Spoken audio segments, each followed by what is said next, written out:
नमस्कार दोस्तों, जय हिंद। मैं हूं Ajay Pardesi. Welcome to my channel kick talk. तो चलिए शुरू करते हैं। बात करेंगे इंडिया वुमेन्स वर्ल्ड कप जो कि इस वक्त भारत में खेला जा रहा है। और भारत के जो भाई हालत है वो खराब नजर आ रहे हैं क्योंकि ऑस्ट्रेलिया ने जो है भारत को हरा दिया है। ऑस्ट्रेलिया की वुमेन टीम क्यों चैंपियन कही जाती है एक बार फिर उन्होंने बता दिया। और जिस तरह से वो खेले हैं चैंपियन की तरह ही खेले। भारतीय टीम ने बल्लेबाजी अच्छी करी थी लेकिन गेंदबाजी में जो कमजोरी नजर आ रही है वो साफ तौर पर दिखने को लगी है क्योंकि छठा गेंदबाज भारत के पास नहीं है, जो कि भाई इस मैच में को भी देखने को मिला और साउथ अफ्रीका के मैच में भी देखने को मिला था।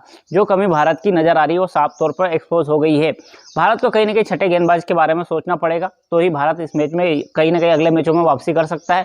अगला आने वाले मैच भी आपको देखने को मिलेंगे जो कि न्यूजीलैंड और इंग्लैंड से। ऐसे में भारत डू और डाई कंडीशन में फंस चुका है इस मैच को हारने के बाद। अगर भारत अब कोई भी मैच हारेगा तो वर्ल्ड कप से बाहर हो जाएगा। लेकिन भारत की बल्लेबाजी की बात करते हैं, स्मृति मंदाना ने शानदार बल्लेबाजी करी। उन्होंने एक ऐसा स्कोर बना के दिया भारत को, एक ऐसी शुरुआत दी कि भारत बड़े स्कोर की तरफ बढ़ सकता था। प्रतिका रावल इन्होंने भी शानदार बैटिंग करी। दोनों ओपनरों ने अपना काम जो था वो करके दे दिया था भारतीय बल्लेबाजों को। आने वाले बल्लेबाजों के लिए पूरा सेटअप था। आने बल्लेबाज को जो भी तो बल्लेबाज थे आने वाले उनको रन केवल बनाने थे और रन बॉल भी रन बनाते तो भारतीय टीम 350 प्लस पहुंच जाती। लेकिन भारतीय टीम 330 रन पर ढेर हो गई। बल्लेबाजी पर सवाल खड़े होंगे। कोलैप्स हो गया भारत का। आखिरी के 4 विकेट जो है वो 10 रन के अंदर गिरे थे, यानी पूरा 50 ओवर भी भारतीय टीम नहीं खेल पाती है और 330 रन पर ढेर हो जाती है और 1 ओवर रह जाता है। तो यहाँ पे कहीं ना कहीं सोचने वाली बात है कि आप पूरे 50 ओवर भी नहीं खेले, प्लस 350 रन आपको चाहिए थे इस पिच पे, वो आप बना भी नहीं पाए क्योंकि आपको पता है कि कंडीशन जो है भाई वो ड्यू वाली कंडीशन, ड्यू आएगी, ओस आएगी भाई, आपके गेंदबाजों को मदद नहीं मिलेगी। तो ऐसे में आपको 350 रन चाहिए थे।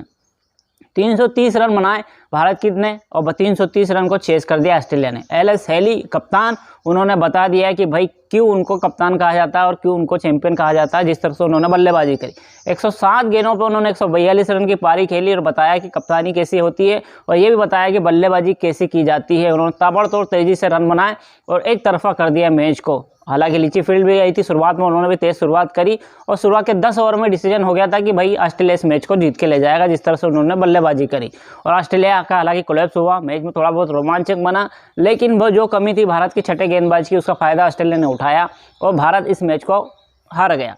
अब भारत पर सवाल खड़े ये होंगे कि भाई आपकी टीम जो 350 पर जा सकती थी वो 330 पर ढेर हो गई। यहाँ पे आपको सोचना पड़ेगा कि आपकी टीम का कोलैप्स हो रहा, लगातार कोलैप्स हो रहा है। हम देखेंगे भाई श्रीलंका के खिलाफ भी कोलैप्स ही हो गया था, भारत का शुरुआत में कोलैप्स हो गया था, वो तो अच्छा नीचे से रन आ गए थे। साउथ अफ्रीका के खिलाफ भी कोलैप्स हो गया था, वो तो नीचा घोष ने आपको रन बना के दे दी थे। आज ऑस्ट्रेलिया के खिलाफ शुरुआत अच्छी, ओपनर बल्लेबाजों ने रन बनाया लेकिन फिर आपका मिडिल ऑर्डर कोलैप्स कर गया है और टीम जो है वो 330 पर ढेर हो गई। ऑस्ट्रेलिया के कप्तान ने कहा हम तो सोच रहे थे कि इस समय भारत जो है वो 360 या 380 तक जाएगा, लेकिन भारतीय टीम जो है वो 330 पर रुक गई। ऐसे में उनको लगा कि हम मैच जीत सकते हैं, तो उन्होंने जिस तरह से शुरुआत करी उन्होंने बता दिया कि भाई इस तरह से बैटिंग करनी है। और ऑस्ट्रेलिया कप्तान को भी पता था कि भारत जो है 360 370 बना सकता है, 350 भी बना सकता है, लेकिन भारत की टीम कोलैप्स कर गई। तो ये सवाल खड़ा हो रहा है कि भारत के लगातार कोलैप्स क्यों हो रहा है, इस पर सवाल खड़ा होगा। गेंदबाजी में आपके पास बाहर रेणुका सिंह बैठी है, अरुंधति रेड्डी बैठी है, आपके पास आपका राधा यादव बैठी है, 3 ऐसे विकेट टेकर गेंदबाज जो बाहर बैठे प्लेइंग 11 में क्यों नहीं है, उस पर भी सवाल खड़े होंगे। भाई क्या कर रहा है आपका सिलेक्शन मैनेजमेंट, टीम मैनेजमेंट क्या कर रही है, कप्तान क्या कर रही है। कप्तान का तो मैं मत ही पूछो, मेरे को कप्तानी तो बिल्कुल समझ में नहीं आ रही है। कहाँ पे गेंदबाज को लगाना है कहाँ पे नहीं लगाना वो तो समझ में नहीं आ रहा है। जब आपको दिख रहा था कि भाई तेज़ी से रन आ रहा है, जब गार्डनर और एलएस हेली जब तेज़ी से रन बना रहे थे तो आपको रनों पर कंट्रोल करना था।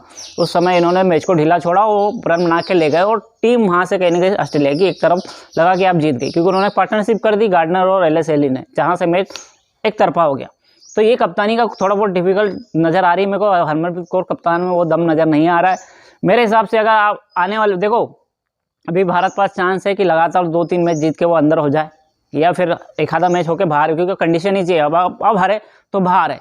अगर भारत कहीं ना कहीं इस वर्ल्ड कप में बाहर हो गया तो फिर ये मेरे को पता है कि कप्तान तो जाएगी, कप्तानी भी जाएगी हरमनप्रीत कौर की, लेकिन नेक्स्ट जो कप्तान होगा वो मेरे को पता है स्मृति मंदाना को कप्तान बना दो, जो कि बेटर है, बेस्ट बेटर है इस समय इंडिया की। लेकिन मेरे हिसाब से अगर कप्तान को ग्रो करना है, कप्तानी अगर किसी को देनी है तो वो है भाई ऋचा घोष। ऋचा घोष को दे सकते हो आप कप्तानी, क्योंकि वो विकेट कीपर है, विकेट कीपर बल्लेबाज है। पीछे से सारा गेम को अभी हमने देखा, मैं पूरे मैच को पूरी तरह से ध्यान से देख रहा था, क्यों बहुत सारी चीज़ें उन्होंने ऐसी करी, फील्डिंग उन्होंने लगाई, गेंदबाजों को उन्होंने बताया कि क्या करना है क्या नहीं करना है। तो मुझे तो बहुत ज़्यादा एक्टिव लग रही थी भाई हरमनप्रीत कौर से। उन्होंने दोनों तीनों मैचों में मैं देखते आ रहा हूँ, वो मैच को पूरी तरह से समझ रही है, जिस तरह से गेंदबाज को बोल रही है, जिस तरह से फील्डर सेट कर रही है। तो भाई उनको मेरे हिसाब से कप्तानी देनी चाहिए, और विकेट कीपर को पता होता है क्या करना है क्या नहीं करना है, तो विकेट कीपर को दे सकते हैं कप्तानी मेरे हिसाब से। लेकिन ऐसा होगा नहीं, डेफिनेटली मेरे को पता है स्मृति मंदाना ही मरेगी अगला कप्तान, लेकिन हरमनप्रीत की कप्तानी पे तो सवाल खड़े हैं। लेकिन अब भारत का क्या होगा, लगातार भारत मैच जीतेगा तो ही भारत फाइनल में या फाइनल की उम्मीद रख सकते हैं हम। अगर सबसे पहला सवाल तो क्या इंग्लैंड को हरा देंगे, इंग्लैंड को हरा देंगे तो फिर न्यूजीलैंड को भी हरा ही देंगे, फिर कंडीशन आ जाएगी हमारे हाथ में कि हम कहीं ना कहीं सेमीफाइनल फाइनल तक पहुँच सकते हैं। लेकिन लगातार मैच जीतने होंगे, अब हारे तो बाहर हो जाएंगे। लेकिन सवाल खड़ा होगा भारत की इस बल्लेबाजी, इस पे गेंदबाजी पे और इस मैनेजमेंट पे और इस कप्तानी पे कि भाई आप कर क्या रहे हो, आपके हाथों से जीते हुए मैच अब जा रहे हैं। 350 रन बन सकते थे, जहाँ पे भारत नहीं बना पाया, ऑल आउट हो गया, और 330 रन को भी रोका जा सकता था अच्छी गेंदबाजी करके, लेकिन वो कप्तान एक्टिव नहीं नजर आई, गेंदबाजी में वो दम नहीं नजर आया, तो हम कहीं ना कहीं मैच में फिसल गए। वीडियो कैसी लगी लाइक शेयर जरूर करना, कमेंट करना, और आप मेरी राय से क्या सहमत है या नहीं है वो जरूर कमेंट करके जाना। मिलेंगे अगले वीडियो में। जय हिंद।